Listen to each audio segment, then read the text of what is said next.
Siyonistler, yani orada masum kişiler değil. Bir köyde, bir kasabada, bir yerde, bir evin içinde, bir odada duran büyücüler değil bunlar.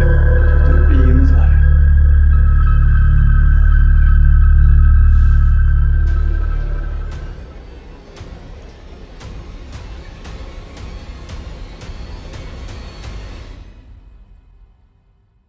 Arkadaşlar herkese merhaba. Yeni bir videoyla beraberiz arkadaşlar. Bugünkü videomuzda bir haberci gelecek Babil'den. Yaptığım istişarelerle ve Arohan'la yaptığım bireysel davetle buraya gelecek olan bir dostumuz var. Kim olduğunu tam olarak bilmiyorum. Belki de birini gönderecek ama tanıdığım biriymiş. Bize bir takım bilgilerden bahsedecek ve önlem almamız gereken şeylerden bahsedecek. Çok önemli şeyler varmış. Hiçbir şeyden şu an haberim yok. Hiçbir şeyden, yani bildiğim bir şey yok daha doğrusu. Geldikten sonra söyleyecek. Arohan'a söyledim, hani önemli bir şey mi var? Sıkıntılı bir durum mu var? Bunu gelen haberciden alacaksın bilgilerini. Sana bazı talimatlar verecek, bazı bir şeylerden haber verecek. Talimat değil de haber verecek. Yani bazı oluşan olaylardan, artık neyle ilgili bilmiyorum. Belki de yeniden bir toplantı olacak ya da farklı bir şey olacak, bilmiyoruz. Geldiği zaman tek tek kendisinden öğreneceğiz. Gelen Babil'in durumuyla ilgili, bu metafizik saldırılarla ilgili dönen dönen çok karmaşık şeyler varmış. Bu karmaşık şeyler nelerdir? İnsanlığı bekleyen ve insanlığı tehdit eden şeyler varmış. Bunlar nelerdir? Ne olduğunu bilmiyoruz. Bir bakalım, Babil'den gelecek olan dostumuz bize her şeyi tek tek söyleyecek. Hemen davete başlayayım. Kim olduğunu, kimin geleceğini ve ne söyleyeceğini çok merak ediyorum. Bakalım davetimize gelecek olan dostumuz bize ne söyleyecek? Bismillahirrahmanirrahim. La yedru ma ismihi şeyin fil ardı ve fis semai ve huves semî'ul alim. Bismillahirrahmanirrahim. La yedru ma ismihi şeyin fil ardı ve fis semai ve huves semî'ul alim. Bismillahirrahmanirrahim. La yedru ma ismihi şeyin fil ardı ve fis semai ve huves semî'ul alim. Arkadaşlar, koruma duasıdır. Koruma duasını sabah 3 defa, gece yatmadan önce 3 defa okuyun. Rabbim Zülcelal sizi kazadan, beladan, kötülüklerden, her türlü fenalıklardan korur. Hemen davete başlayayım ama davete başlamadan önce şöyle söyleyeyim. Bugünkü videomuzun bir sponsoru var, Vural Arık. Vural Bey bugünkü videomuza sponsor oldu. Buradan kendisine teşekkür ederiz. Şöyle bir de sen gör özel defterine hemen ismini yazalım. Vural Arık. Vural Arık. Sevgilerimle.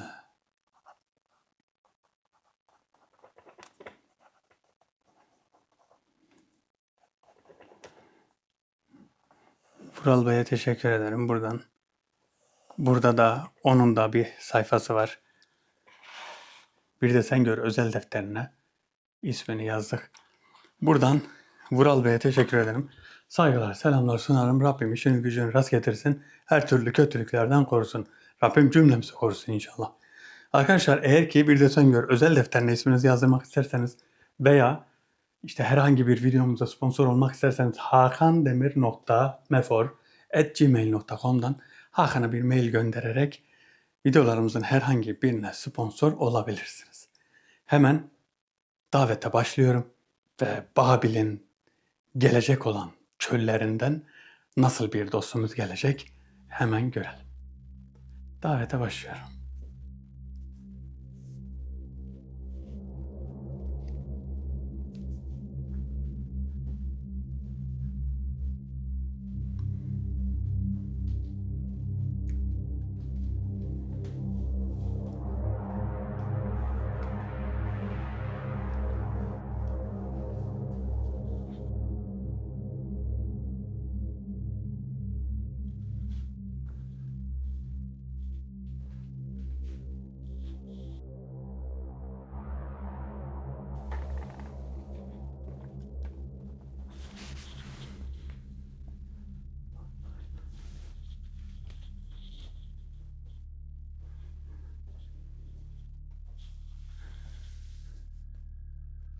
Evet, davet şu an açık. Ben davette bundan yeni gelen arkadaşlarımız varsa, burada yeni gelen arkadaşlarımız varsa davete daha önceden hazırlanıyorum. Bu davetin okumaları oluyor. Ondan sonra isimleri söyleyerek bir şekilde davete başlıyorum. La ilahe illallah subhaneke inni kuntu minez zalimin. La ilahe illallah subhaneke ve kuntu minez. Davet şu an davetli buralarda olması lazım. Çünkü şöyle bir ağırlık var şu an. Değişik bir ağırlık var. Mumumuzu yakmadık. Mumu yakmaya gerek duymadım çünkü bizim davetli yani büyük ihtimal Babil'den geldiğine göre Müslümandır. Davetli, ey davetli. La ilahe illallah. Muhammeden Resulullah. Esselamu aleyküm ve rahmetullah. Ve aleyküm selam ve rahmetullah. Ey davetli. Buraya nereden geldin? Beklediğimiz misafir sen misin?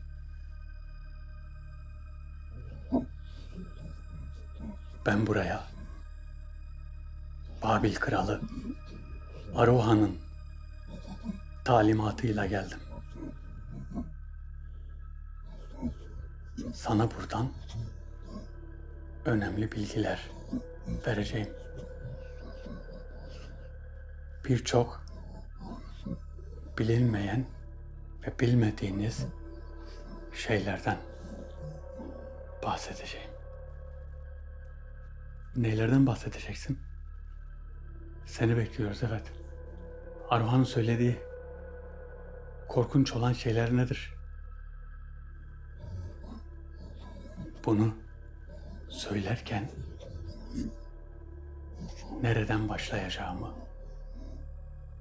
bilmiyorum. Eğer mahsur görürsen hemen geliyorum.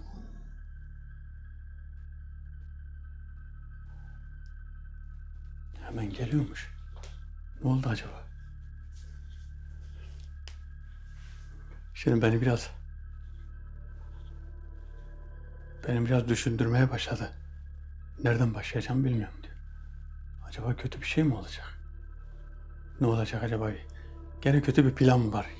Farklı bir planlar mı var? Ne yapacaklar bilmiyorum ki. La ilahe illallah subhaneke ve kuntu minez. Arohan'ın talimatlarıyla gelmiş. Bildiği şeylerle ilgili geldiğini biliyorum ama büyük ihtimal Arohan'ın talimatlarıyla dediği, Arohan bana davet isimlerini verdi ve ben de bu davet ismine göre çağırdım. Normalde böyle bir davet yok kitapta. Yani bir kitapta Havas ilminde, Havas kitaplarında böyle bir davet yok. La ilahe illallah. Böyle bir davet yok.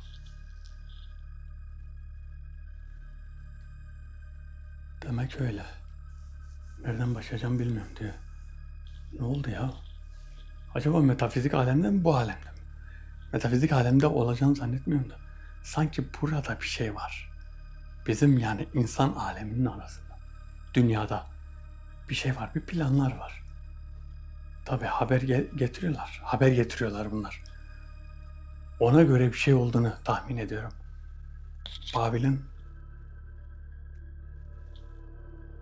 Babil'in kralı artık. Ne için gönderdi bilmiyoruz. Ama kendi de bir şeyler anlatmadı ya. Kendi normalde anlatırdı. Böyle böyle bir konu var. Ben normalde bugün Düğümlü Kitap'ın davetiyle başlayacaktım. Düğümlü Kitap 54. davetle başlayacaktım ve Arohan'ın zamansız davetiyle, zamansız gelmesi, bu haberi vermesiyle bu davete bir şekilde geçtik. Ama olsun, Düğümlü Kitap da iyi, bu davetler de iyi çünkü bir haber veriyor. Bir şeylerden haber veriyor. Bakalım neler söyleyecek. İçeride değil ama. La ilahe illallah. La ilahe illallah. La ilahe. Allahu Ekber.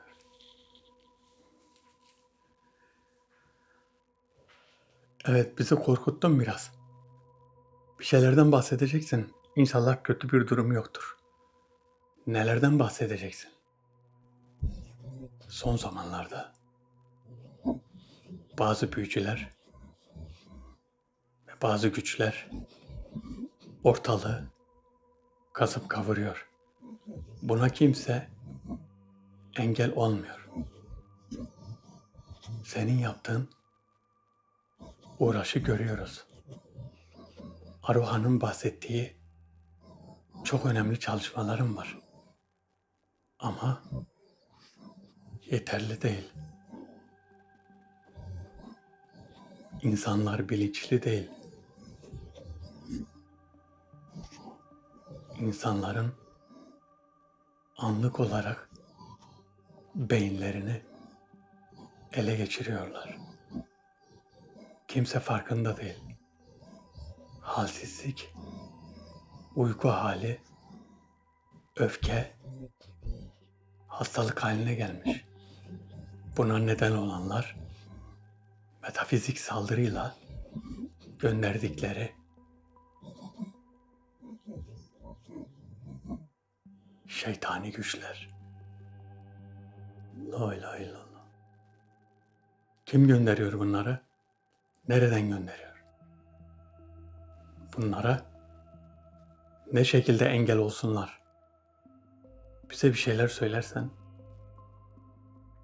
biz de onlara tavsiyede bulunuruz.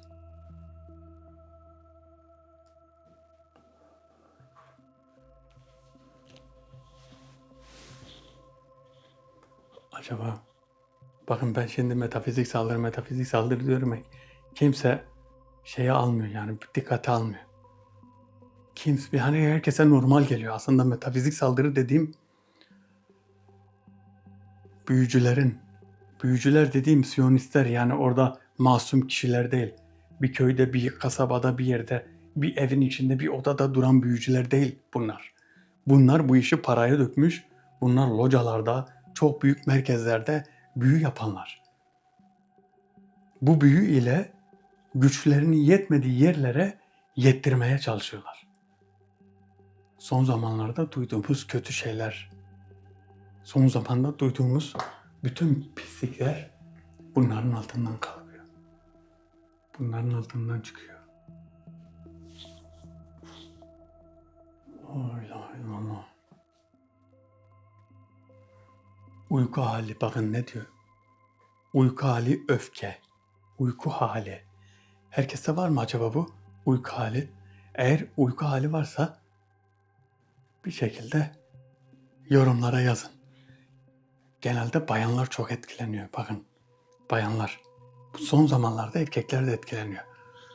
Böyle bir uykusuzluk var. Yani uyusa da uykusunu alamıyor. Bu var. Bu bir etkidir. Etkileniyorlar yani. Herkes etkileniyor. Bundan etkilenmemek için çok önemli yapılacak şeyler var. Etkilenmemek için. Vücudu korumak için. Vücudu zırhla giydirmek için önemli şeyler var. Bunları bir şekilde uygulamak gerekiyor. Babil'den gelen dostumuz hiç yabancı gelmiyor. Kime benziyor? Hiç yabancı gelmiyor. Genelde iyi dostlarımız sevdiğimiz kişilere benzer. Allah Allah. Babil'in Müslüman dostu. La ilahe illallah. Acaba daha neler söyleyecek? Bizi daha da korkutacak mı?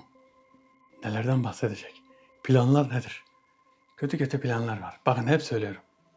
Bu Solomon Adaları'nda, onun dışında farklı bölgelerde çok kötü şeyler yapılıyor.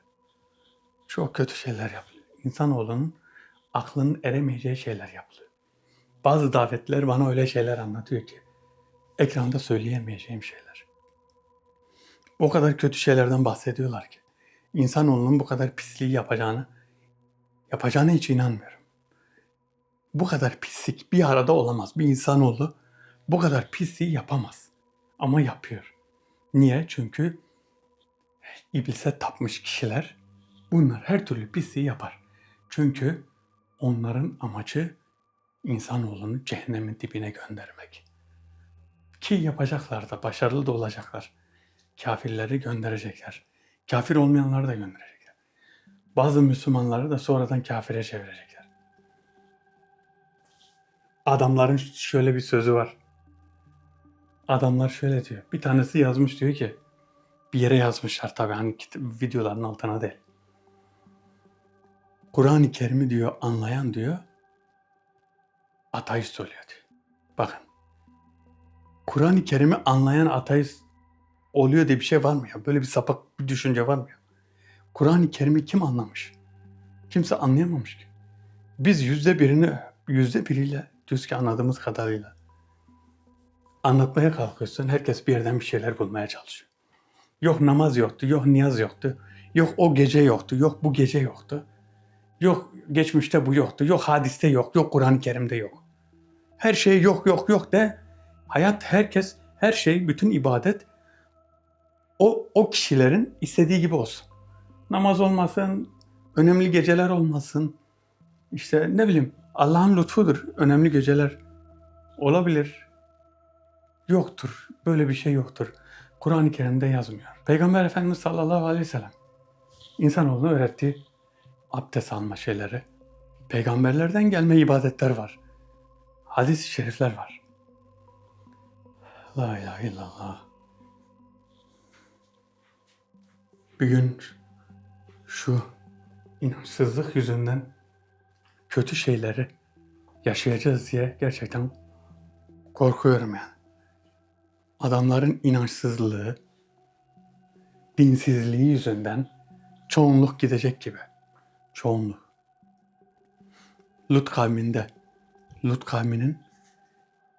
Lut kavmi helak olacağı zaman aralarında Müslümanlar da vardı. Niye engel olmuyorlardı? Bu tür pisliğe engel olmuyorlardı. Şimdi düşünün. Küçük bir azınlık, büyük bir topluluğa ya da kötülük yapanlara nasıl engel olsun? Yani öyle bir zamandayız ki. Davette. Ey davetli. Bir an gelmeyeceksin sandım. Ben bugün senin misafirinim. Gelmemezlik yapmam. Düşüncelerim aynı senin düşüncelerin gibi. Kötülük olsun istemeyiz. Biz elimizden geldiğince yardım etmeye çalışırız. Ama bunun da bir sınırı var. İnsanoğlu kendi görevini yapmadığı sürece onlara kimseden fayda gelmez. Bir tek Allah'ın yardımıyla muvaffak olurlar. Bazıları var. Bunları biliyoruz. Tüm umudunu bize bağlamışlar. Bir yerde zulüm var. Bizim oraya gitmemizi istiyorlar. Bu sadece meleklere has bir durumdur. Bizler ise çoğunluk olursa yardımda bulunuruz. Anlıyorum. Anlatacağın önemli şeylerden bahseder misin? Evet. Şu an belli noktalarda çok kötülükler yapılıyor. Bazı yerlerde kurbanlar veriliyor. Bunlar cahillikten ve kötülükten kaynaklanan şeylerdir. Engel olmak için bilgilendirmek gerekir. Ben ve Arohan yanımda getireceğim 1500 kişilik yardımcılarla elimizden geleni yapmaya hazırız. Neyi yapmaya? Tam olarak anlamadım. Yardımcı olacaksın. Sana yardıma hazırız. Siz kendiniz de yapabilirsiniz aslında, değil mi? Biz kendimiz talimat olmadan bir şey yapamayız.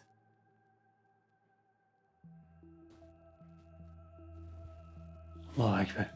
Hep böyle bir şeyler dönüşüyor. Bir şeyler uçuşuyor havada. Bakın kötü şeyler olacak. Neler olacak bilmiyorum. Kötü şeyler. Rabbim bizi zalimin zulmünden, fitneden, fesattan korusun. Kötüleşmiş, canileşmiş insanların şerrinden. Her türlü pislikten korusun. Bakın Babil'den gelen bu dostumuz açık açık konuşmuyor. Aslında açık açık konuşulur. Bakın zulüm dedi. Zulmün nerede olduğunu biliyorsunuz değil mi? Söylemeye gerek yok. Herkes biliyor zulmün nerede olduğunu. Biz kendi başımıza bir şey yapamayız diyor. Doğru söylüyor. Kendi başlarına bir şey yapamazlar. Niye onlar kendi aralarında herhangi bir sıkıntı yaşadığında biz bir şey yapıyor muyuz? Yapmıyoruz. Ama Aruhan mesela geldi. Aruhan dedi ki işte bize yardımcı ol, şuraya yardımcı ol. O zaman biz bir şey yapabiliyoruz. Ama bu şekilde de onlarınki de aynı. Allahümme salli aleyhi ve sellem. İnsanoğlu ziyanda. Tamam, herkes evliya olamaz. Herkes bir şekilde üstüne düşeni yapabilir ama, değil mi? Herkes üstüne düşeni yapabilir. Bunu kimse yapmıyor. Herkes bir şekilde şu kitabı açıp okuyabilir, değil mi? Şunlardan mesela kendini bilgilendirebilir. Herkes elini açıp dua edebilir. Yanlışa dur diyebilir de. Bir yanlış gördüğün zaman elinle düzelteceksin. Eğer elinle düzeltemezsen, elinle düzeltmeye gücün yetmiyorsa dilinle. Dilinle gücün yetmiyorsa kalbinle buğz edeceksin. La ilahe illallah. Somut bir şey istiyorum, değil mi? Sizi duyar gibiyim. Bize bir şey ver de yapalım onu. Onun gibi. Yani elimizden bir şey gelmiyor ama bize bir şeyler, bir görevler, bir şeyler ver de biz de üstümüze düşeni yapalım dediğinizi duyar gibiyim. Herkes bir şeyler yapabilir. Herkes dua etmek mesela en kolayı dua etmek. Dua ettiğin zaman, ellerini açtığın zaman Rabbim duaları kabul eder.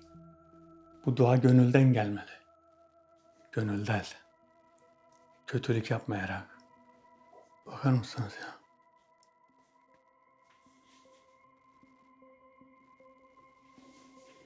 Bazen bakın öyle mesajlar veriyorlar ki bu mesajları biz alıyoruz. Hiçbir şey dinlemeden, bir şey not etmeden bekliyoruz. Bir sıkıntı olduktan sonra diyoruz ki işte tamam. Zaten söylenmişti, gelmişti. Birileri bu şeyleri yapmıştı. Birileri bunlara haber vermişti. Olacaktı yani. Böyle bir şey olacaktı. Niye şu an yapılan gizli planlardan bizim haberimiz var mı? Yok. Ama haber getirenler ya. Haber getirenler var. Bu sıkıntı olacak. Bak kaç aydır metafizik saldırı var. Kaç aydır? Bir yıldır. Çoktandır da var da. Bir yıldır ben metafizik saldırılardan bahsediyorum. Tam bir yıl oldu. Ve ne oldu biliyor musunuz? Her geçen sene bir önceki sene diyoruz ki bir önceki senemiz daha iyiydi. Her geçen sene hayretler içinde kalabileceğimiz pislikler ortaya çıkıyor. Hayretler içerisinde kaldığımız pislikler ortaya çıkıyor. Ben bunun en büyük örneği de o pislik ada var ya, ada. Ada sahibi ve adada ülkeler arasında toplananların pisliğinin döndüğü ada. Bu adadan çok kötü şeyler yapılmış. Çok kötü şeyler. Bundan daha önce bahsetmişlerdi bana. Aruhan bahsetti, Kral Huşimi bahsetti. Başkaları bahsetti. Nelerden ben size diyordum, ben böyle şeyleri duyuyorum ki size anlatamam. Anlatılamaz. Burada şimdi bir şeyler söylediğim zaman herkes diyecek. Yani herkes çomak sokmaya, taş atmaya müsait. Millet çomak sokmaya, taş atmaya müsait. Rabbim sonumuzu hayretsin, ne diyelim. La ilahe illallah. Davetli, ey davetli. Ey davetli neredesin? Bakalım. Bakalım neler çıkacak. Bakalım neler söyleyecekler. Bunlar nelerden bahsedecek. Daha neler çıkacak. Allahu Ekber. Allahu Ekber. La ilahe illallah. La ilahe illallah. Ey davetli. Arohan'ın bir bildiği var ki Kral Arohan Babil'den gönderdi ki Babil'de de çok değişik şeyler dönüyor. Babil'de dönen şeylerden haber veriyorlar ama Babil'de olan şeylerin hepsi bir şekilde yani bize haberi geliyor. Haberi geldiği için orada neler olduğunu iyi kötü bilgimiz var yani. Allahu Ekber.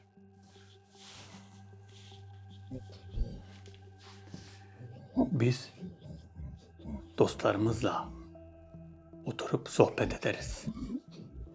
Ettiğimiz sohbetlerde sizlerden bahsederiz.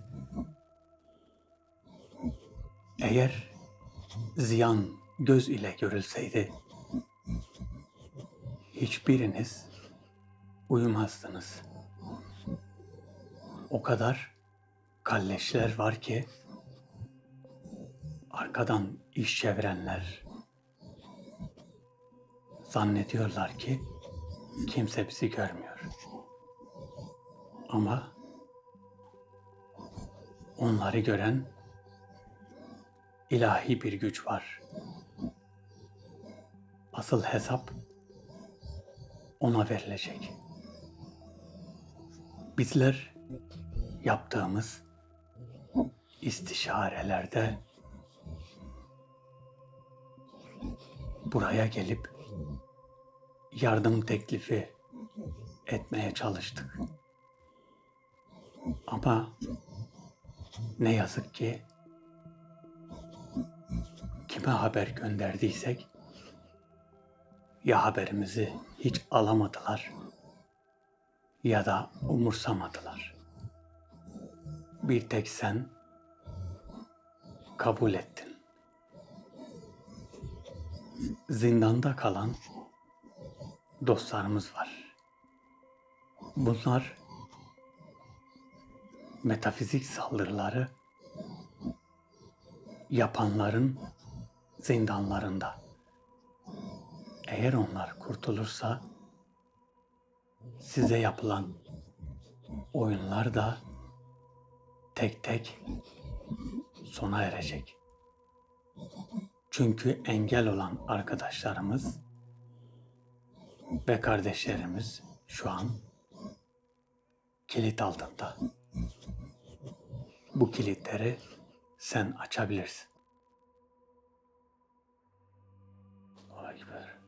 Kilit altında mı?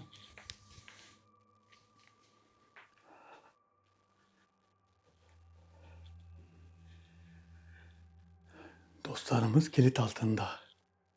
Metafizik saldırı yapanlar onların zindanlarında. Bu kilitleri ben açabilirmiş. Daha önce kime gönderdiler acaba teklifleri? Kabul etmemişler. Çoğu da görmemiş. Çoğu zaten çoğu nasıl kişilere gönderdiler bilmiyorum. Çoğu farklı kişiler. Kilit altında olanlar kimler? Kesin bunların dostları. Bunların dostları ya da bunların savaşçıları. Kilit altında. Bunlara engel oluyorlarmış demek. Metafizik saldırı yapanlara engel oluyorlar. Metafizik saldırıyla metafizik saldırı diyorum da çoğu kişiye normal geliyor. Bu bir hipnozdur, hipnoz. Bir hipnoz şekli. Yani bu hipnoz şekli o kadar kötü bir şey ki beyni komple sıfırlar ve o beynin içine yerleşir. Bu beyni bu metafizik yaratık kontrol eder. Küfre götürür. Şimdi büyücülerin yaptığı şey nasıldır biliyor musunuz? Büyücülerin yaptığı, şimdi bu kötü şeytani varlıklara büyücüler istirhamda bulunuyorlar. Yani şöyle bir şey diyorlar. Diyorlar ki belli yerde bir topluluk var. Bu topluluğa zarar verebilir misiniz? Onların kanına girip onları birbirine kırdırabilir misiniz? Ve bu yaratıklar onlara diyor ki, kafir yaratıklar, küfür işleyin diyorlar. Şirke girin. Çok kötü küfürler işleyin. Bunu da yapan büyücüler küfrü işliyorlar. Çok kötü şirke de giriyorlar. Küfür ne demek? Allah'a karşı gelmek. Küfür yani günaha girmek. Çok büyük günahlar işlemek. Çok büyük günahlar ne? Bir Sabi'nin kanına girmek. Bir Sabi'ye zarar vermek.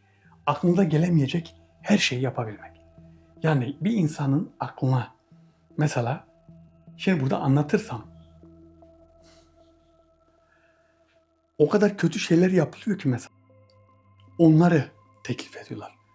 Onları yaptıktan sonra bu yaratıklar, bu kötü yaratıklar onların her istediğini yapıyor.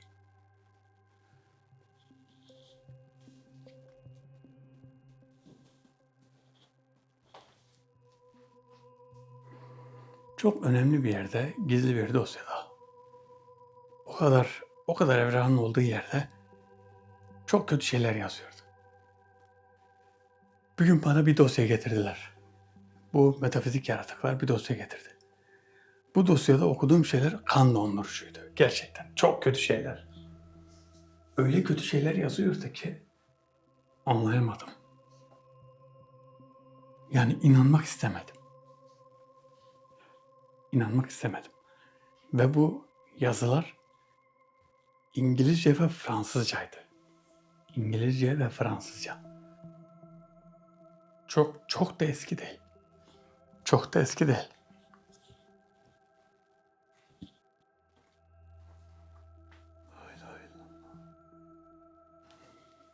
Kesin boyutta zindan var. Bu zindanda bunların dostları var ama öyle kolay değil bu işler. Bunun bir talimatı, bunun bir şekilde bir bilgilendirmesi, bunu daha önce bilenlerden birinin olması ya da bize yol gösterecek birilerinin olması, eğer işin ucunda biz de varsak, işin ucunda fayda bize de gelecekse ben elimden geleni yapmaya hazırım. Elimden geleni yapmaya hazırım. Öyle bir şey düşünün ki herkes çukurunuzu kazıyor. Mesela kendinizi düşünün. Bütün sevdiğinizi yani sizi sevdiğini zannettiğiniz kişiler hepsi arkanızdan çukurunuzu kazıyor.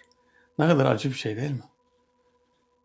Sen kendini avutuyorsun ve bir bakıyorsun herkes arkandan bir çukur kazıyor, senin düşmeni bekliyorlar.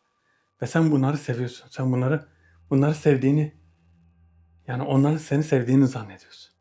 Ve en acı olan şey de çok geç anlıyorsun. Onların sevmediğini, menfaatçi olduğunu çok geç anlıyorsun. Bu bir hayat tecrübesidir. Benim başıma çok geldi biliyor musunuz? O kadar geldi ki insanlara güvencim sarsıldı biliyor musunuz? O kadar güvendiğim, sevdiğim, en yakınım dediğim kişiler bir baktım kalleşlik yaptılar. Bir baktım bir şekilde tuzak kurdular. Bir şekilde çukura düşmeme. Devamlı başıma kötü şeylerin gelmesini istediler. Niye? Sebep ne? Sebep bunların nefsinin içine şeytani varlıkların girmesi. Kendi nefisleri de pis. Her şeyi şeytani varlığa bağlamayalım. Kendi nefisleri de pis. Kendileri de pis. Kendi kalpleri de çürük. Bu şekilde ne oluyor? Çürük kalplerin içinde şeytani varlık yerleşiyor. Onun evi oluyor artık orası. Ama iyi insanların kalbinde ne var biliyor musunuz? Allah'ın nuru var. Kalbinde Allah'ın nuru. Hele bir de Allah zikri varsa orası Allah Zülcelal'ın evi oluyor. Orası onun nuruyla doluyor. Bir kalbin içinde Allah nuru varsa düşünün. Kötülük yaptırabilir misin sen ona? Karıncayı ezdirebilir misin? Karıncayı ezdiremezsin. Ya bir karıncayı ben parmağımla tek tek karıncaları toplayıp zarar görmesin, aman ezilmesin diye düşündüğüm yerde bir tanesi geldi hepsinin üstünü eliyle hepsini sildi süpürdü parçaladı öldürdü. Ne yapıyorsun sen? Temizliğim karıncalar dolmuş burası. Buna şimdi ne anlatacaksın? Buna merhametten nasıl bahsedeceksin? Allah Zülcelal emrediyor. Allah Zülcelal iyiliği emreder. Her zaman için. İyilik yap ki iyilik bulasın. Merhametli ol ki merhamet etmeyene merhamet edilmez. Sen birine merhamet edeceksin ki Rabbim Zülcelal da sana merhamet etsin. Merhamet etmeyene merhamet edilmez. Merhamet etmeyen gerçekten merhamet. Birine eğer eliniz, imkanınız yetiyorsa, birine merhamet edecekseniz, ona yardımda bulunacaksanız yapın. Önünüze gelmişse yapın. Bu da bir nimettir aslında. Mesela size bir şey oldu. Böyle demeyin. Ya bir ben mi kaldım yapacak? Sen kaldın, evet, o sana geldi çünkü. Allah onu sana gönderdi. Nimet olarak gör. De ki başkasına da gönderebilirdi. Bana göndermeyebilirdi. Ben merhamet edeyim ki merhamet bulayım. Ve inanın o kadar zor olan şeyler değil, biliyor musunuz? Çok ufak şeyler. Yapabileceğinizin 1/10 gibi.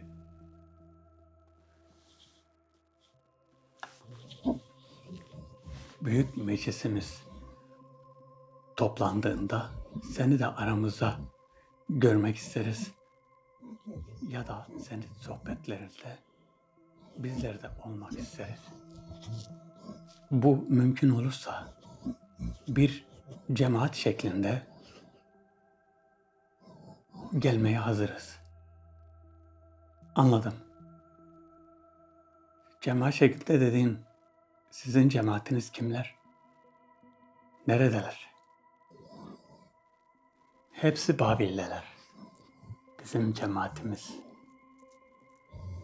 Bizler büyük kötülüklerin önüne geçmek için elimizden geleni yapmaya hazırız.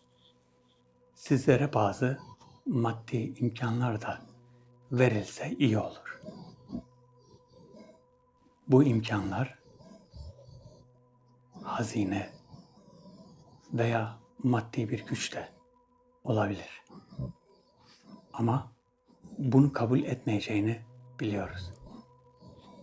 Bu yüzden ilmi tam hakkıyla anlamak ve o ilim üzerinden yürümek daha iyi olur. Duanın gücüne inansınlar. Dua etmenin ve sonuçlarının güzel olacağına inansınlar. Şu an herkes birlik olmuş, bir yere odaklanmış. Hedefte olan sizsiniz. Bunu daha açık ne şekilde söyleyebiliriz? Herkes kalben dua etsin ve çok çalışsın.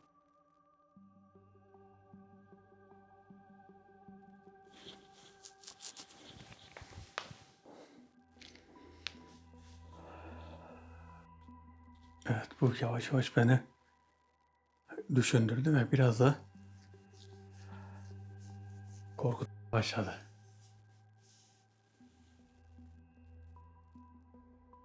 Hedefte biz varız. Hedefte biz olduğumuzu biliyor zaten. Biz yüzyıllardır hedefteyiz. Hep hedefte olacağız. Bizden sonrakiler de, bizden sonraki ceddimiz de, önceki ceddimiz ve sonraki ceddimiz. Onlar da hedefte olacaklar. Rabbim muzaffer kılsın. Rabbim Zülcelal ülkemizi, vatanımızı muzaffer kılsın. Güç versin. Rabbim devletimize, askerimize, vatanımıza güç versin. La ilahe illa ente subhaneke inni kuntu minez zalimin.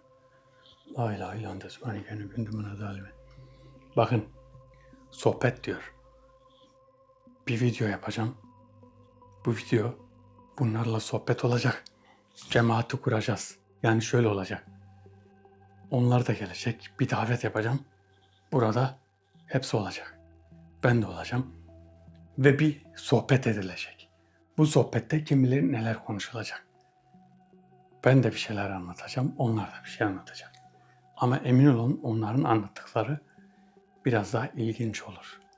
Biraz daha dikkat çekici olur. Acaba nasıl olur? Burada yaparsam olur mu öyle bir şey? sohbete katılmayı isteriz diyor cemaat olarak. Burada sohbete katıl. Şöyle yapacağım şuraya. Şuraya bir kamera kuracağım. Tripodla. Kamerayı buraya kuracağım. Şöyle şu şekilde. Tam bu şekilde. Davetliler gelecek. Burada davetlilere sohbeti açacağız. Bakın çok az kaldı. Boyutta görüntü alacağız. Boyuttaki görüntüyü sizlerle paylaşacağım. Çok az kaldı. Paylaşacağım ve bu çok önemli bir çalışma olacak. Ve bundan sonraki davetlerin hepsi belki boyutta olur. Çünkü siz de görüyorsunuz. Sizin de görmeniz, boyutu sizin de görmeniz çok iyi olacak. Çünkü şimdi ben boyuta girdiğim zaman siz görmüyorsunuz. Benim anlattığım kadarını biliyorsun. Boyutta bir de boyutu görseniz o zaman ne olur biliyor musunuz? Benim orada anlatmama gerek kalmaz. Ya da gittiğim zaman hadi ben anlatsam bile en azından birer parça bir şeyler görürsünüz. O gördüğünüz zaman daha heyecanlı olur. Daha bir değişik olur. Daha farklı bir deneyim olur. Böyle bir şeyin olması bence çok iyi. Yani boyutta böyle bir şeylerin çıkması çok iyi olmaz mı? Hem de süper olur. Düşünün mesela Babil'deyim. Babil'de sarayın duvarının dibindeyim. Ya da sarayın içindeyim. Sarayın içini siz boyutta göreceksiniz. Bakın o size bahsettiğim görüntü nasıl biliyor musunuz? Beni gösteriyor. Arkamda boyutta da işte boyuta girdiğim yerden bir görüntüler var. Ağaçların görüntüsü. Hani size anlatıyorduk ya. Kırmızı, hava, gökyüzü kırmızı. Böyle bir alacakaranlık gibi. Değişik bir havası var. Böyle bir görüntü var. Bunun üzerinde çok az. Yani görüntüyü hallettik ama çok ufak tefek şeyler kaldı. Ufak tefek şeyler kaldı. Ondan sonra düzelecek.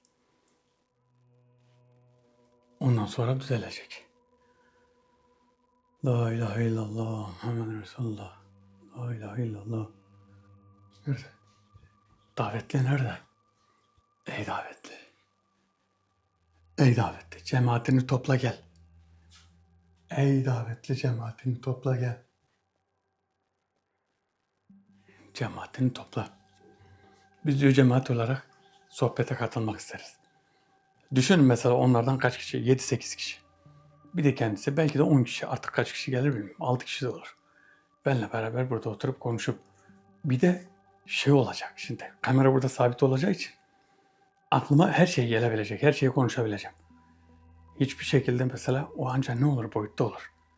Normalde çünkü geldikleri zaman kayboluyorlar. Kaybolmamaları lazım.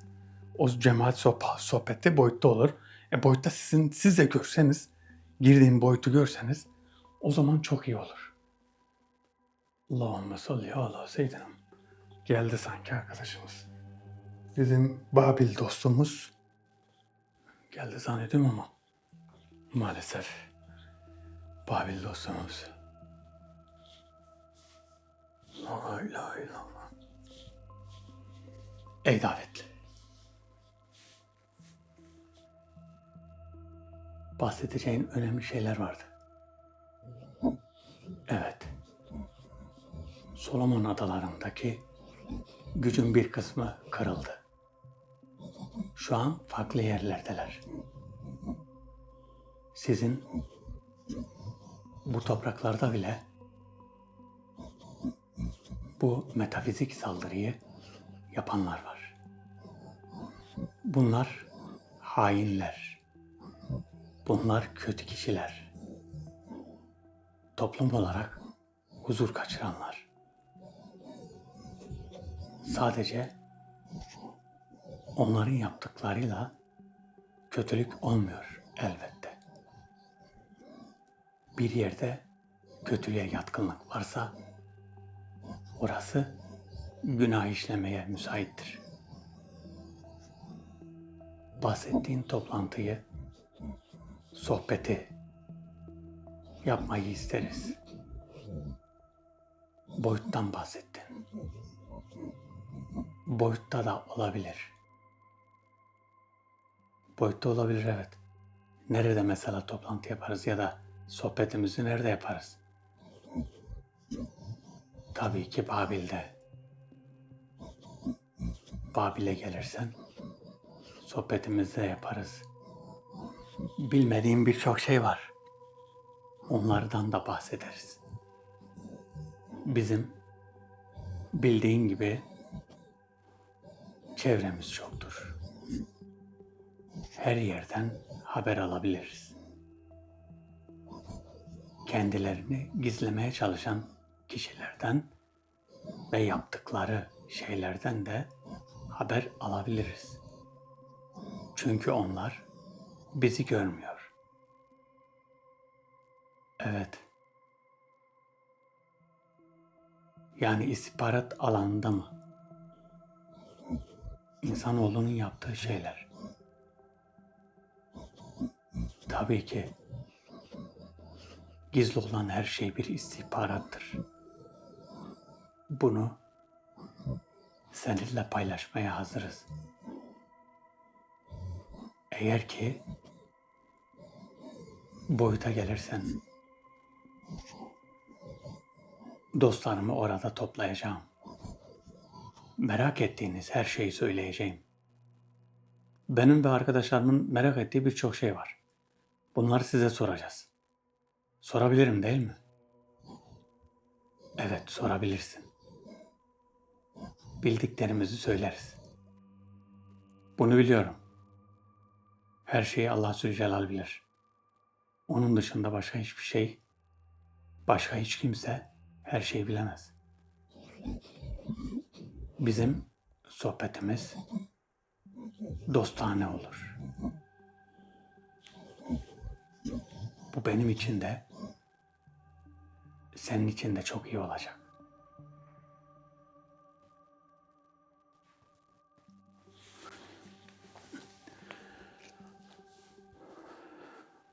Evet.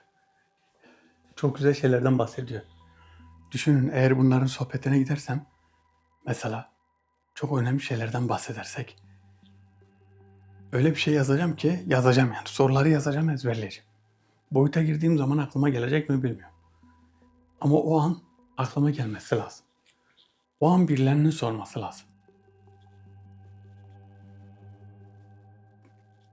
Boyuta girip, boyutta, evet, boyutta sormak lazım. Boyutta sormak lazım. Acaba Babil'de, acaba nelerden bahsedecekler? Bahsedeceği şeyler bizim faydamıza olacakmış. Görüyor musunuz? Bizim faydamıza. Bizim faydamız olmasını istiyor zaten. La ilahe illa ente subhaneke inni kuntu minez zalimin. La ilahe illa ente subhaneke inni kuntu minez zalimin.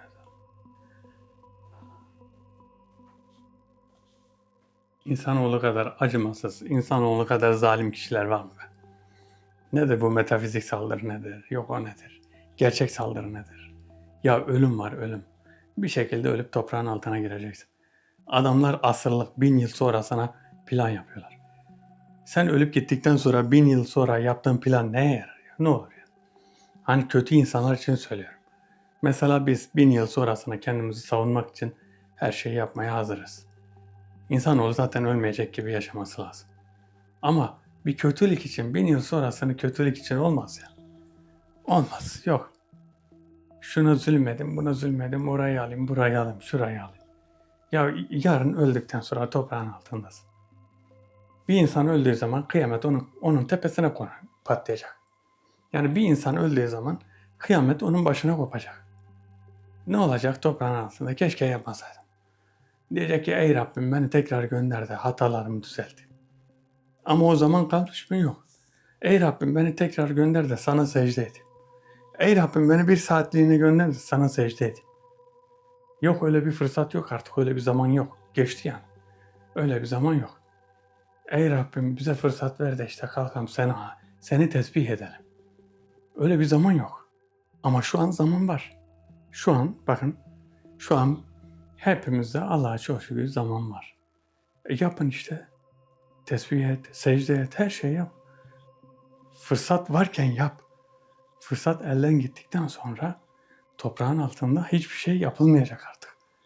Artık zaman bittikten sonra Allah bile diyemeyecek kimse. Allah sadece şu an sen Allah Allah zikrini çektiğin zaman bakın Allah zikrini şöyle çektiğin zaman Allah Allah Allah Allah Allah nakş oluyor. Kalbine Allah lafzı nakş oluyor. Şuraya kalbine.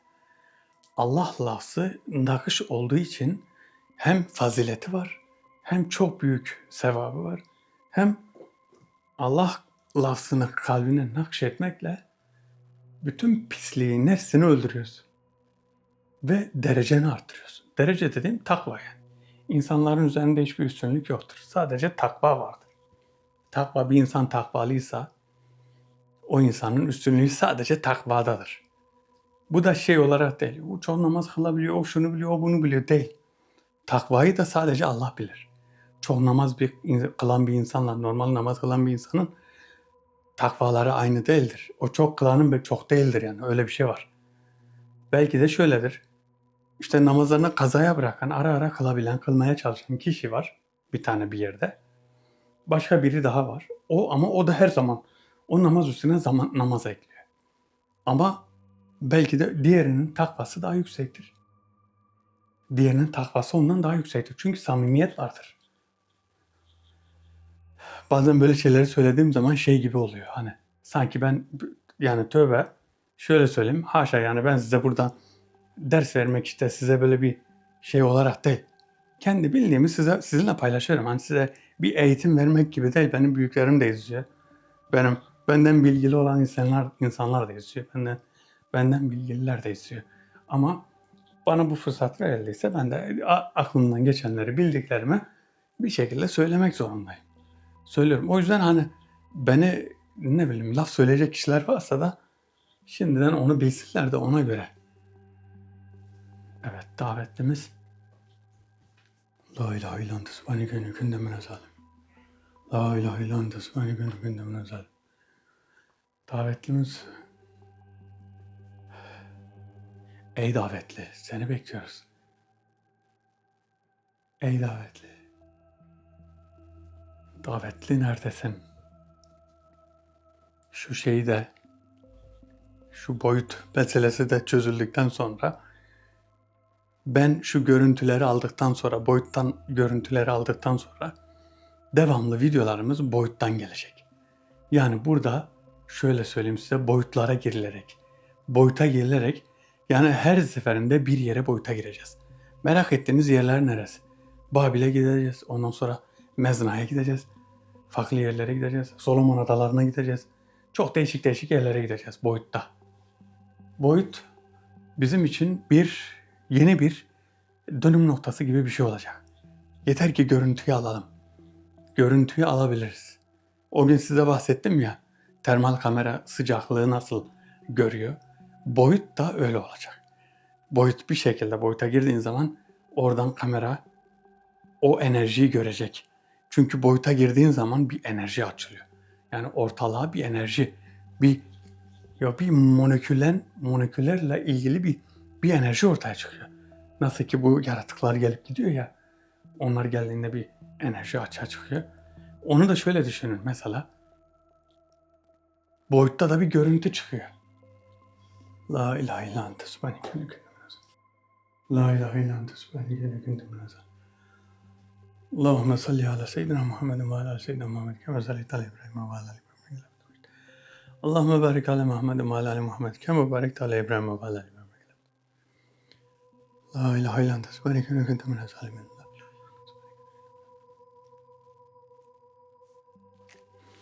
Arkadaşlar konuşulması gereken bazı şeyler var. Yayınlanması yani müsait olmayan, yayınlanmasında mahsur gördüğüm bazı şeyler var. Şimdi bireysel davet yaparak onları soracağım ve öğrendiğimiz şeylerle boyutlara da biraz katkısı olacak. O yüzden bireysel davete geçeceğim. Videomuzu beğenmeyi unutmayın.